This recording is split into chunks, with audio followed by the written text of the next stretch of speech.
जब शंकर जैक्सन के इस ऐतिहासिक संगीत को इन गीतों ने मात दे दी थी। जी हाँ दोस्तों, जब शंकर जैक्सन साहब के ये गीत धूम मचा रहे थे तो इन गीतों को इस तरह से मिली थी शिकस्त। कौन से गीत थे वो शंकर जैक्सन के, कौन सा संगीत था वो शंकर जैक्सन का, और कौन से वो गीत थे जिसकी वजह से शंकर जैक्सन के जो गीत थे वो मात खा गए। दोस्तों आज ये मैं बताऊंगा आपको इस वीडियो में, बने रहिएगा वीडियो के एंड तक मेरे साथ। अगर आप चैनल पर नए हो तो चैनल को सब्सक्राइब कर लीजिएगा, बेल आइकन भी प्रेस कर लीजिएगा ताकि नोटिफिकेशन आप तक पहुंचती रहे। नमस्कार, मैं महेश कोहली बॉलीवुड संगीत के सफ़र से। दोस्तों शंकर जैक्सन साहब 60 का दशक जब शंकर जैक्सन का पीक था, शंकर जैक्सन टॉप पर थे और शंकर जैक्सन की जो पोजीशन थी वो इस तरीके की थी कि नौशाद जैसे दिग्गज म्यूजिक डायरेक्टर को शंकर जैक्सन ने पछाड़ दिया था और नौशाद साहब से ज़्यादा फीस ले रहे थे शंकर जैक्सन फिल्म में संगीत देने के लिए। अगर 60 के दशक की बात करें, राजेंद्र कुमार जैसे लेजेंड एक्टर जुबली कुमार इसी दशक में बने और उसके पीछे हाथ था शंकर जैक्सन के संगीत का। 63 से 66 के बीच में राजेंद्र कुमार जुबली कुमार बने और उनके पीछे जो हाथ था जुबली कुमार बनाने के वो था उनके गीतों का, जिनमें आवाज़ हुआ करती थी रफ़ी साहब की और संगीत हुआ करता था अधिकतर फिल्मों में शंकर जैक्सन का। और शंकर जैक्सन की वजह से ही शम्मी कपूर को एक अलग इमेज मिली, शम्मी कपूर साहब का नाम हुआ, वो भी 60 का दशक ही था। शम्मी कपूर की फिल्मों में भी अधिकतर फिल्मों में शंकर जैक्सन का संगीत हुआ करता था और रफ़ी साहब की आवाज़ शम्मी कपूर साहब पर आती थी। तो शंकर जैक्सन ने कई एक्टर को लेजेंड एक्टर बनाया, यही वो दौर था।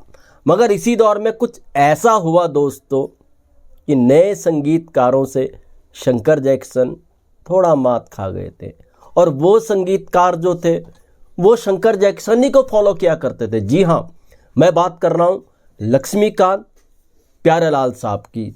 यह बात है 1964 की। 1964 में बहुत सी म्यूजिकल हिट्स फिल्म्स आई थी, उनमें एक वो कौन थी, एक संगम थी और तीसरी फिल्म थी लक्ष्मीकांत प्यारेलाल के संगीत से सजी दोस्ती। जी हाँ दोस्तों, लीडर भी 1964 में आई थी, मगर जो असली मुकाबला हुआ था संगीत के बीच में वो था संगम और दोस्ती के संगीत के बीच में मुकाबला हुआ था। ये मुकाबला क्यों कह रहा हूँ, ये भी बड़ा दिलचस्प किस्सा है दोस्तों। हालांकि प्यारेलाल साहब को एक इंटरव्यू में पूछा गया था, कुछ साल पहले का इंटरव्यू था, जब पहला आपको बेस्ट म्यूजिक डायरेक्टर के लिए फिल्म फेयर अवार्ड मिला था दोस्ती के लिए, तो आपके कंपटीशन में कौन थे? तो प्यारेलाल जी ने 3 नाम लिए थे, मदन मोहन वो कौन-थी के लिए, शंकर जैक्सन संगम के लिए और तीसरे हम थे, हम ये अवार्ड ले गए। मगर अगर बात करें तो मुकाबला था संगम और दोस्ती के बीच में, शंकर जैक्सन और लक्ष्मीकांत प्यारेलाल के बीच में।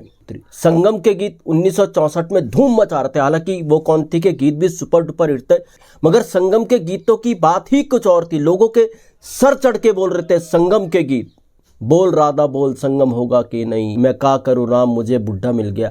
ऐसे ऐसे नायाब गीत संगम के लिए बनाए थे शंकर जैक्सन ने, जो आम लोगों के सर चढ़ के बोल रहे थे। और 1964 का म्यूजिकल जो एल्बम सबसे ज़्यादा बिकने वाला था, फिल्मी म्यूजिक का जो सबसे बिक्री करने वाला एल्बम था वो था संगम का। 1964 में सबसे ज़्यादा बिक्री की थी नंबर 1 पे संगम के म्यूजिक एल्बम में। दोस्ती का सेकंड नंबर पे म्यूजिक एल्बम आता था। जानवा मेरा तो जो कोई जब राह न चाहूंगा मैं तुझे। मगर हुआ क्या था दोस्तों, जब फिल्म फेयर अवार्ड की बारी आई, ये शंकर जैक्सन ने भी नहीं सोचा था। 1965 में जब 1964 की फिल्मों के लिए फिल्म फेयर अवार्ड दिए जा रहे थे 1965 में, तो बेस्ट म्यूजिक डायरेक्टर के लिए फिल्म फेयर अवार्ड ले गए लक्ष्मीकांत प्यारेलाल। शंकर जैक्सन देखते ही रह गए। शंकर जैक्सन को नॉमिनेशन तो मिला था, मगर उनको संगम के लिए बेस्ट म्यूजिक डायरेक्टर के लिए फिल्म फेयर अवार्ड नहीं मिला और ये सकते में आ गए। मतलब दोस्ती के गीतों की बात ही कुछ और थी। मगर यहाँ पर एक कंट्रोवर्सी भी हुई थी दोस्तों। संगम के गीत जब नंबर 1 पे थे, संगम का म्यूजिक एल्बम जब सबसे ज़्यादा बिक्री करने वाला म्यूजिक एल्बम बना था 1964 का, तो दोस्ती के लिए फिर बेस्ट म्यूजिक डायरेक्टर का अवार्ड लक्ष्मीकांत प्यारेलाल को कैसे मिल गया? बेस्ट म्यूजिक डायरेक्टर का फिल्म फेयर अवार्ड तो शंकर जैक्सन को मिलना चाहिए था। इसके पीछे भी एक रोचक किस्सा है, ये भी प्यारेलाल जी ने एक इंटरव्यू में बताया था। प्यारेलाल जी से एक इंटरव्यू में पूछा गया, आपके शुरुआती दौर में जो सबसे ज़्यादा आपको पेमेंट मिली बतौर संगीतकार, वो किस फिल्म के लिए मिली? उन्होंने नाम लिया दोस्ती का। उन्होंने कहा दोस्ती के लिए हमें 10,000 मिले थे। अब देखो बात यहीं से खुलती है। प्यारेलाल जी का कहना था, ध्यान दीजिएगा, दोस्ती के लिए हमें 10,000 सबसे ज़्यादा उस दौर की पेमेंट मिली थी बतौर संगीतकार हमें दोस्ती के लिए, मगर उससे ज़्यादा हमारे खर्च हो गए थे 65,000 रुपये। अब ये चौंकाने वाली बात थी, 10,000 के बदले 65,000 कैसे खर्च हुए? अब ये भी प्यारेलाल जी ने बताया। हुआ क्या था दोस्तों, उस दौर में जो मैगजीन आती थी फिल्म फेयर की, उसमें एक फॉर्म आता था, जिस फॉर्म में कॉलम हुआ करता था, उसमें लिखना पड़ता था best music director, best director, इस तरीके का एक कॉलम हुआ करता था उस फॉर्म में, वो भर के भेजना पड़ता था। यानी जितने फॉर्म कोई डायरेक्टर, म्यूजिक डायरेक्टर कोई भी भेजेगा, वो फिल्म फेयर अवार्ड का हकदार भी बन सकता था। तो प्यारेलाल का कहना था, हमने उस वक्त में जब दोस्ती की थी 25,000 कॉपीज ली थी फिल्म फेयर मैगजीन की। फिल्म फेयर मैगजीन में ये फॉर्म आया करता था, फॉर्म फिल किया जिसमें कॉलम था बेस्ट म्यूजिक डायरेक्टर। इस तरीके से फिर वो फॉर्म सबमिट हुए, जमा हुए, और इस तरीके से फिर बेस्ट म्यूजिक डायरेक्टर के लिए उनको फिल्म फेयर अवार्ड मिला। अब प्यारेलाल जी से जब ये भी पूछा गया तो इसका मतलब तो ये हुआ कि अवार्ड खरीदा, तो प्यारेलाल जी ने कहा बिल्कुल नहीं, हमसे पहले भी ऐसा होता आया है, ये एक बिजनेस पार्ट था। कुछ ऐसा कहना प्यारेलाल जी का था, ये बिजनेस का एक पार्ट था, हिस्सा था, जो हमने भी किया, हमसे पहले भी संगीतकारों ने किया। इस तरीके से हमें बेस्ट म्यूजिक डायरेक्टर के लिए फिल्म फेयर अवार्ड मिला। अब ये बात चौंकाने वाली थी, हालांकि कुछ लोगों ने इसकी आलोचनाएं भी की। कई आर्टिकल्स आपको इसके ऊपर मिल जाएंगे कि तिगड़मबाजी से लक्ष्मीकांत प्यारेलाल को दोस्ती के लिए बेस्ट म्यूजिक डायरेक्टर का फिल्म फेयर अवार्ड मिला। शंकर जैकिसन चूक गए, जबकि संगम के गाने नंबर 1 पे थे, दोस्ती के गाने सेकंड नंबर पे थे। तो कुछ लोग इसको तिगड़मबाजी भी कहते हैं कि लक्ष्मीकांत प्यारेलाल को उनका पहला बेस्ट म्यूजिक डायरेक्टर के लिए जो फिल्म फेयर अवार्ड मिला था वो तिगड़मबाजी से मिला था। मगर 100% दोस्तों ये तिगड़मबाजी भी नहीं थी, क्योंकि दोस्ती के अगर आप गाने सुनोगे तो वाकई गानों की बात ही कुछ और थी। रफ़ी साहब ने दोस्ती के गीतों को आवाज़ दी थी और सारे के सारे गाने दोस्ती के सुपर डुपर हिट थे। हालांकि संगम का जो सबसे टॉप पर गाना चल रहा था, ये मेरा प्रेम पत्र पढ़ के, उसको भी रफ़ी साहब ने आवाज़ दी थी। तो रफ़ी साहब की आवाज़ धूम मचा रही थी। 1964 में लीडर का गाना मुझे दुनिया वालों शराबी ना समझो, मगर दोस्ती के गाने उनकी बात ही कुछ और थी। इसको 100% तिगड़मबाजी तो नहीं कहेंगे।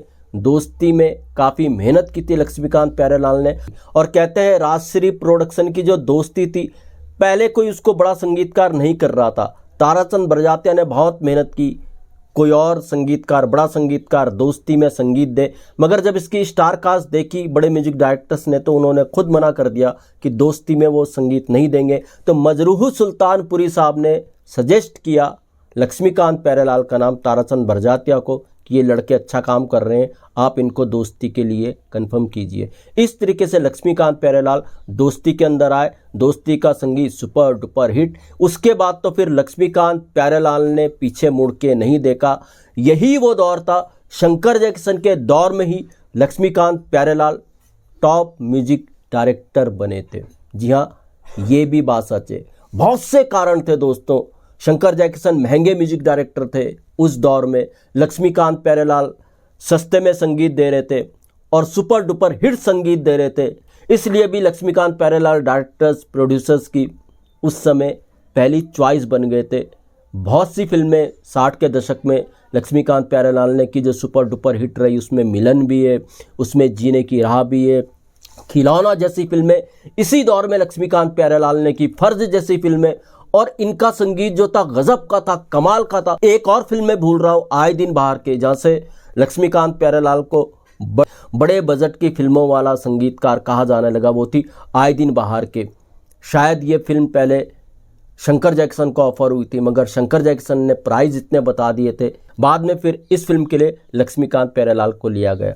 तो दोस्तों, लक्ष्मीकांत प्यारेलाल शंकर जैकिसन के दौर ही में बड़े संगीतकार बने। लेकिन ये भी सच है, 1964 में संगम का संगीत नंबर 1 पे था, मगर उसके बावजूद भी शंकर जैकिसन को बेस्ट म्यूजिक डायरेक्टर के लिए फिल्म फेयर अवार्ड नहीं मिला। बेस्ट म्यूजिक डायरेक्टर के लिए फिल्म फेयर अवार्ड मिला, जी हाँ, उन्हीं को जो फॉलो करते थे, लक्ष्मीकांत प्यारेलाल को 1964 में आई दोस्ती के लिए। अब इस अवार्ड को कुछ लोग तिगड़मबाजी भी कहते हैं, वो जो उन्होंने फॉर्म फिल करके दिए थे, फिल्म फेयर मैगजीन में जो आते थे, बेस्ट म्यूजिक डायरेक्टर के लिए जो लिख करके उन्होंने भेजे थे, कुछ लोग तिगड़मबाजी भी कहते हैं। मगर जो भी हो, दोस्ती का संगीत भी अपने आप में गजब का था, आज भी कमाल का है, आज भी दोस्ती के गाने अमर थे। तो दोस्तों ऐसे भी किस्से में, ऐसे किस्से मैं आपके लिए लेकर के आता रहूँगा। मैं इसको लिखो, दीजिएगा इजाज़त। Good bye, good luck and take care.